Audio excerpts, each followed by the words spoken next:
Good morning guys और आपके crack exam channel में आप सभी का स्वागत है। तो आज के इस वीडियो में 5 नवंबर के इंपॉर्टेंट करंट अफेयर्स को हम लोग कवर करेंगे। तो हमारा पहला और मोस्ट इंपॉर्टेंट क्वेश्चन आ रहा है। क्या है प्रश्न? हाल ही में ग्लोबल टीचर प्राइज जीतने वाले पहले भारतीय कौन बन गए? तो आंसर होगा रणजीत सिंह डिसले। तो महाराष्ट्र के सोलापुर में एक सरकारी स्कूल में टीचर हैं ये रणजीत सिंह डिसले, जिनको इस साल के ग्लोबल टीचर अवार्ड से सम्मानित किया गया है।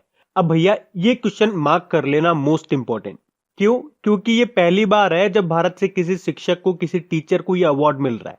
तो अभी यूनेस्को और लंदन के वार्की फाउंडेशन के द्वारा दिए जाने वाले इस अवार्ड में उन्हें 7 करोड़ रुपए की राशि दी जाएगी। आपको बता दूं, उन्होंने टेक्नोलॉजी को यूज करके पहली बार बुक्स में QR कोड का इस्तेमाल किया था, ताकि स्टूडेंट्स वगैरह उन QR कोड को स्कैन करके उन बुक्स के वीडियो और ऑडियो सुनकर पढ़ सकें। तो इस प्रश्न से रणजीत सिंह डिसले का नाम आपको याद रखना है। बाकी एस हरेश JCB साहित्य पुरस्कार 2020 जीता था इन्होंने, मलयालम लेखक हैं ये। और हरिहरन, केरल सरकार ने JC डेनियल पुरस्कार दिया था इनको, ये मलयालम फिल्म निर्माता हैं। बाकी पॉल जाचेरिया 2020 का एजुतचन पुरस्कार जीता था इन्होंने, ये प्रसिद्ध मलयालम लेखक है। तो प्रश्न से सारे ऑप्शन इंपॉर्टेंट रहेंगे आपके लिए। बढ़ते हैं आगे। और इसी तरह से अक्टूबर मंथ में जितने भी इंपॉर्टेंट अवार्ड्स वाले आपके क्वेश्चन बने हैं, उन सभी अवार्ड्स वाले क्वेश्चंस को कलेक्ट करके मैंने एक स्पेशल ऑडियो बना दिया है। तो अगर आप में से अगर वो ऑडियो किसी ने नहीं सुना है, वो सुन लीजिएगा। सारे क्वेश्चन आपके एक साथ क्लियर हो जाएंगे। पढ़ तो आपने रखा ही है, अब एक साथ उनको सुनोगे तो एक साथ आपका रिविजन हो जाएगा। और ऑडियो बनाने का बेनिफिट यही होता है। वीडियो के लिए तो आपको एक जगह बैठ करके उसे टाइम देना पड़ता है। ऑडियो में आप अपने कुछ भी काम करते हुए कानों पे हेडफोन लगाइए और ऑडियो सुनते जाइए। आपको रिवीजन ही करना है, क्योंकि ये सारी चीजें तो आपको ऑलरेडी याद है। तो ऑडियो का लिंक आपको नीचे डिस्क्रिप्शन में मिल जाएगा। और जब आप खबरी एप्लीकेशन में वो ऑडियो सुनेंगे तो वहां पे आप मुझे फॉलो जरूर कर लीजिएगा। और फॉलो करने के बाद नोटिफिकेशन बेल आइकन को प्रेस जरूर कर लीजिएगा, ताकि इस तरह के जब भी इंपॉर्टेंट ऑडियो अपलोड होंगे उनका सबसे पहले नोटिफिकेशन आपको मिल सके। और हाँ गाइस, वीडियो को लाइक करना मत भूलिएगा और सब्सक्राइब करके नोटिफिकेशन बेल आइकन को भी प्रेस कर लीजिएगा। चलिए बढ़ते हैं आगे।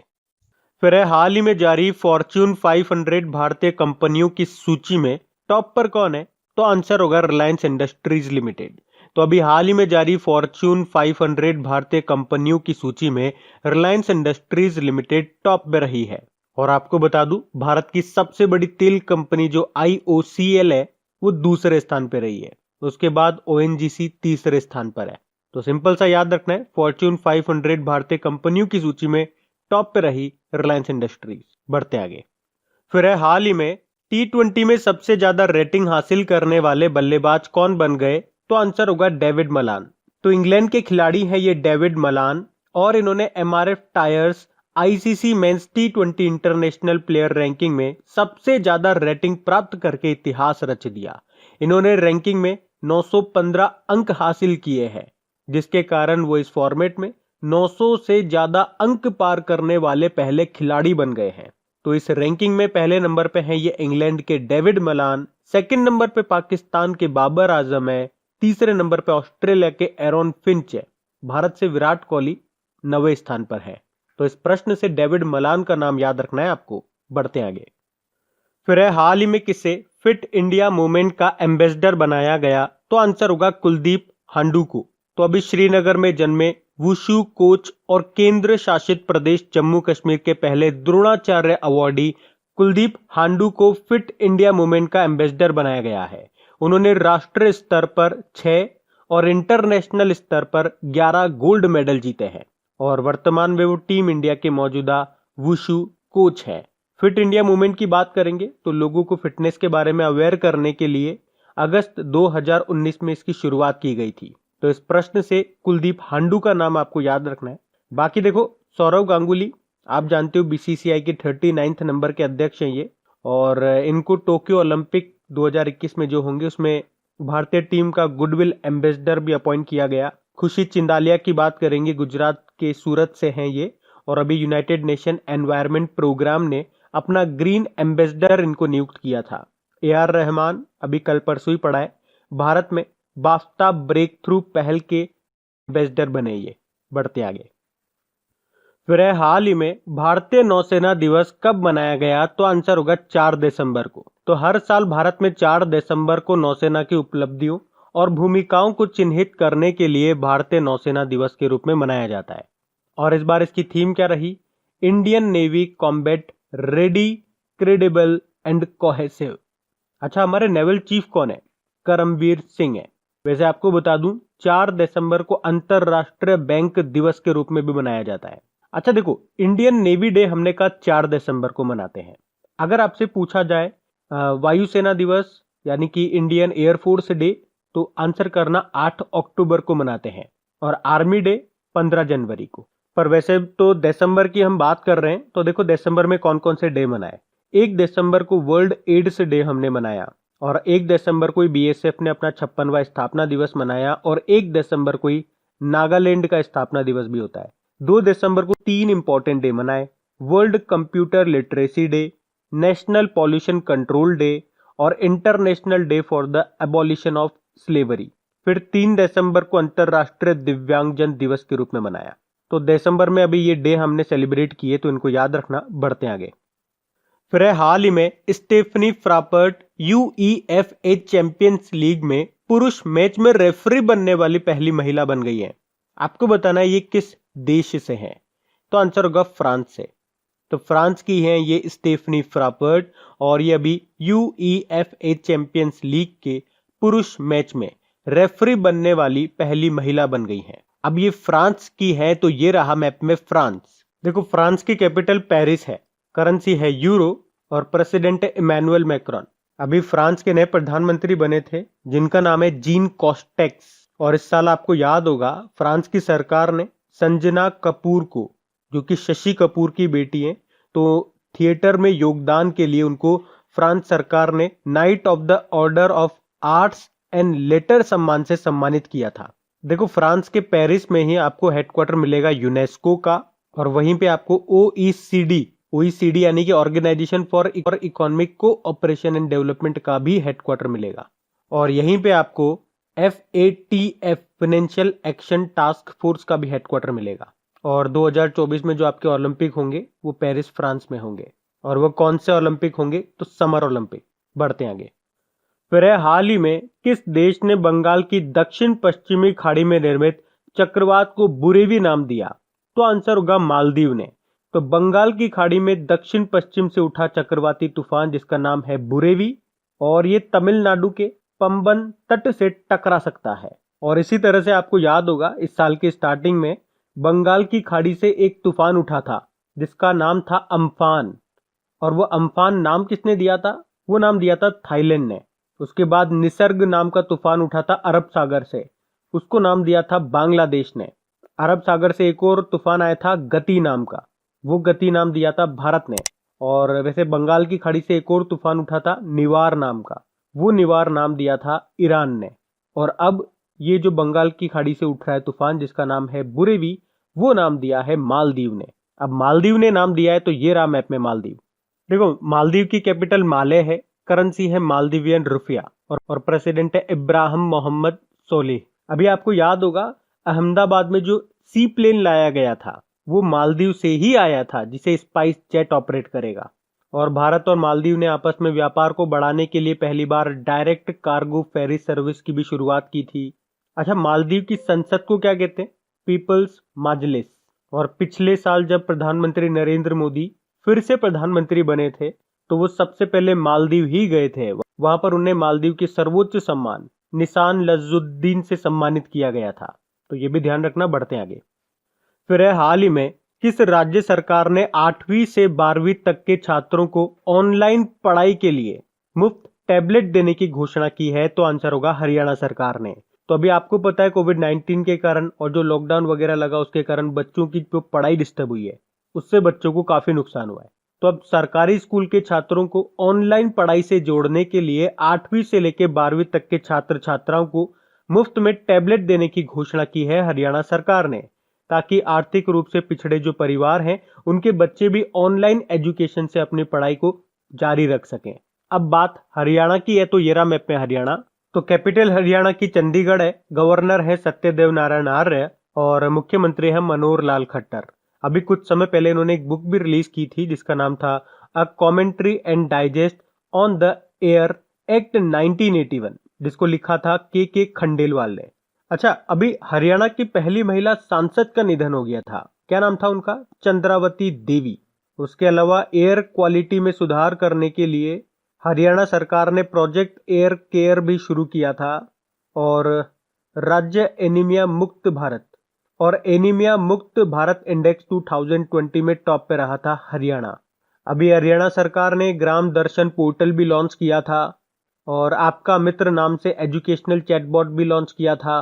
उसके अलावा हरियाणा सरकार ने लड़कियों और महिलाओं के लिए महिला व किशोरी सम्मान योजना और मुख्यमंत्री दूध उपहार योजना भी शुरू की थी। याद रखना, हरियाणा में दुनिया की पहली डबल स्टेक कंटेनर सुरंग भी बन रही है। और अगले साल यानी कि 2021 में जो खेलो इंडिया यूथ गेम्स का चौथा संस्करण होगा वो हरियाणा के पंचकूला में होगा। तो इतना आप हरियाणा से याद रखें। बढ़ते हैं आगे। फिर हाल ही में आरबीआई ने वित्त वर्ष 2020-21 के लिए भारत की जीडीपी ग्रोथ रेट कितना रहने का अनुमान लगाया, तो आंसर होगा माइनस का 7.5%। अब बात आरबीआई की है तो आरबीआई के बारे में जान लेते हैं। देखो, आरबीआई की स्थापना हुई थी 1 अप्रैल 1935 में। इसका हेडक्वार्टर आपको मिलेगा मुंबई में। वर्तमान में गवर्नर हैं इसके शक्तिकांत दास, जो कि 25वें नंबर के हैं। और देखो, गवर्नर से 4-5 इंपॉर्टेंट पॉइंट मैं आपको बताता हूँ।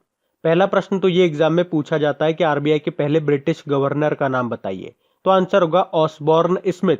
प्रश्न ऐसे भी बनता है कि आरबीआई के पहले इंडियन गवर्नर का नाम बताइए, तो आंसर होगा सीडी देशमुख। अब करंट अफेयर से रिलेटेड कुछ क्वेश्चंस मैं आपको बताता हूं यहां से लिंक करके। आरबीआई के पूर्व गवर्नर थे उर्जित पटेल। इनका नाम अभी न्यूज में था। इन्होंने एक बुक लिखी है अभी जिसका नाम है overdraft saving the Indian saver. उसके अलावा आरबीआई के पूर्व डेप्यूटी गवर्नर थे विरल आचार्य। इन्होंने भी एक बुक लिखी है जिसका नाम है quest for restoring financial stability in India. उसके अलावा आरबीआई के सबसे कम समय तक जो गवर्नर रहे थे उनका नाम है अमिताभ घोष। इनका भी निधन हो गया। मात्र 21 दिन के लिए ये गवर्नर रहे थे और 16वें नंबर के ये गवर्नर थे। तो आरबीआई के गवर्नर से इतने क्वेश्चन आपके बन सकते हैं एग्जाम में। बाकी कुछ और पॉइंट मैं आपको बताऊं तो अभी आरबीआई ने रिजर्व बैंक इनोवेशन हब का पहला अध्यक्ष नियुक्त किया के गोपाल कृष्णन को। उसके अलावा ट्विटर पर 10 लाख फॉलोअर्स को पार करने वाला दुनिया का पहला सेंट्रल बैंक बना आरबीआई। अच्छा, आरबीआई में 4 डेप्यूटी गवर्नर होते हैं। उन चारों के नाम आपको याद होने चाहिए। एम राजेश्वर राव, एम के जैन, बीपी कानूनगो और माइकल देवव्रत पात्रा। तो ये याद रखना। बढ़ते हैं आगे। फिर है हाल ही में किस राज्य का पहला 11.5 मेगावाट पावर प्लांट स्थापित किया जाएगा, तो आंसर होगा कर्नाटक। तो अभी कर्नाटक के जो मुख्यमंत्री हैं बीएस येदियुरप्पा, उन्होंने बेंगलुरु के बिदादी में नगर पालिका कचरे पर आधारित 11.5 मेगावाट पावर प्लांट की आधारशिला रखी है। और ये राज्य का अपनी तरह का पहला पावर प्लांट है जो नगर पालिका के 600 टन कचरे को 11.5 मेगावाट एनर्जी में बदलेगा। अब देखो, बात कर्नाटक की है तो ये रहा मैप में कर्नाटक। देखो, इसकी कैपिटल बेंगलुरु है। मुख्यमंत्री हैं बीएस येदियुरप्पा और गवर्नर है वाजुभाई वाला। अभी आपको याद होगा कर्नाटक का जो 31वां जिला था वो बना था कौन सा? विजयनगर। याद रखना, भारत का पहला चंदन संग्रहालय कर्नाटक के मैसूर में स्थापित किया जाएगा। उसके अलावा भारत की पहली तट रक्षक अकादमी कोस्ट गार्ड अकेडमी ये बेंगलुरु में स्थापित की जाएगी। इसके अलावा भारत का पहला खिलौना निर्माण समूह बनेगा कर्नाटक में, टॉय मैन्युफैक्चरिंग क्लस्टर। और कर्नाटक का जो हुबली स्टेशन है वहां पे दुनिया का सबसे लंबा प्लेटफॉर्म बनाया जा रहा है जिसकी लंबाई होगी 1400 मीटर। वैसे वर्तमान में भारत का सबसे लंबा प्लेटफॉर्म मिलेगा आपको गोरखपुर रेलवे स्टेशन में जिसकी लंबाई है 1366 मीटर। अभी कर्नाटक सरकार ने हथकरघा बुनकरों के लिए नेकरा सम्मान योजना भी शुरू की। और कर्नाटक सरकार ने अभी 18 जून को मास्क दिवस के रूप में भी मनाया था। देखो, यहां से 3 एप्लीकेशन आप याद रख लो। आप्त मित्र एप्लीकेशन, कोरोना वॉच एप्लीकेशन और मेघ संदेश एप्लीकेशन। तो इतना आप याद रखें कर्नाटक से। बढ़ते हैं आगे। फिर है 26 जनवरी 2021 को गणतंत्र दिवस के मुख्य अतिथि कौन होंगे, तो आंसर होगा बोरिस जॉनसन। तो ब्रिटेन के जो प्रधानमंत्री हैं बोरिस जॉनसन, वो इस बार हमारे गणतंत्र दिवस पर मुख्य अतिथि हो सकते हैं। एक्चुअली में कुछ समय पहले प्रधानमंत्री नरेंद्र मोदी जी ने उन्हें हमारे रिपब्लिक डे पर चीफ गेस्ट बनकर आने का न्योता दिया था। अच्छा, इस साल 2020 में जो रिपब्लिक डे था उस समय हमारे चीफ गेस्ट कौन थे? जेयर बोल्सनारो थे, ब्राजील के प्रेसिडेंट। बढ़ते हैं आगे। फिर है हाल ही में किस देश के पूर्व प्रधानमंत्री जफरुल्लाह जमाली का भी निधन हो गया? तो आंसर होगा पाकिस्तान। पाकिस्तान के 15वें प्रधानमंत्री थे ये जफरुल्लाह खान जमाली, जिनका भी निधन हो गया है। ये 2002 से 2004 तक वहां के प्रधानमंत्री रहे थे और प्रधानमंत्री बनने वाले बलूचिस्तान के ये पहले राजनेता थे। और जब ये प्रधानमंत्री थे, इन्होंने कश्मीर क्षेत्र में शांति समझौते पर हस्ताक्षर करने और संघर्ष विराम का संकल्प किया था। जफरुल्लाह जमाली इनका नाम है। अभी वैसे फ्रांस के पूर्व राष्ट्रपति जिनका नाम है वालेरी गिस्कॉर्ड, इनका भी निधन हो गया। तो अब बात करेंगे कल की वीडियो में पूछे गए प्रश्न के उत्तर की। तो कल के वीडियो में आपसे पूछा गया था मेरियम वेबस्टर ने किस शब्द को top word of the year 2020 चुना है? तो आंसर होगा पेंडेमिक को। और आप में से कई सारे स्टूडेंट्स ने इसके अलावा कुछ एक्स्ट्रा जानकारी भी दी है, जैसे कि कैम्ब्रिज डिक्शनरी ने वर्ड ऑफ द ईयर चुना किसको? क्वारंटाइन को। और कॉलिंस डिक्शनरी ने चुना लॉकडाउन को। तो बहुत बढ़िया बात है, ये पुरानी चीजें भी आपको याद है और साथ के साथ आप उनका रिवीजन भी करते हुए चल रहे हो। तो आप सभी ने प्रश्न का बिल्कुल सही उत्तर दिया है। और गाइज, अगर वीडियो अच्छा लगा हो तो इसे लाइक जरूर करना। अगर आप इसे लाइक करना भूल गए हो तो लाइक जरूर कर देना और इसे अपने दोस्तों के साथ में एक बार शेयर जरूर कर देना। अपने व्हाट्सएप ग्रुप पे, अपने स्टडी ग्रुप में वीडियो को एक बार शेयर जरूर कर दिया करो। तो गाइज, इन सभी क्वेश्चंस का क्विज बना करके मैंने एप्लीकेशन पे अपलोड कर दिया है। तो अगर आपने वीडियो बिल्कुल ध्यान से देख लिया है तो वहां जाइए और इन सभी क्वेश्चंस का आप प्रैक्टिस लगा लीजिए, ताकि ये सारे क्वेश्चंस आपको अच्छी तरीके से याद हो जाए। और जो नए स्टूडेंट इसे पहली बार देख रहे हैं, आपको बता दूं कि क्विज में अब रैंकिंग फीचर भी ऐड हो चुका है। तो अगर आप कम समय में ज्यादा से ज्यादा क्वेश्चन राइट करते हो तो आपका नाम आपके फोटो के साथ टॉप 10 स्टूडेंट्स में आपको दिखाई देगा। आपको ही नहीं, जितने भी लोग क्विज लगाएंगे उन सबको दिखाई देगा कुछ इस तरीके से, ताकि आपको भी एक अंदर से मोटिवेशन मिल सके कि आपको भी यहां तक पहुंचना है, ताकि सब लोग आपको टॉप 10 में देख सकें।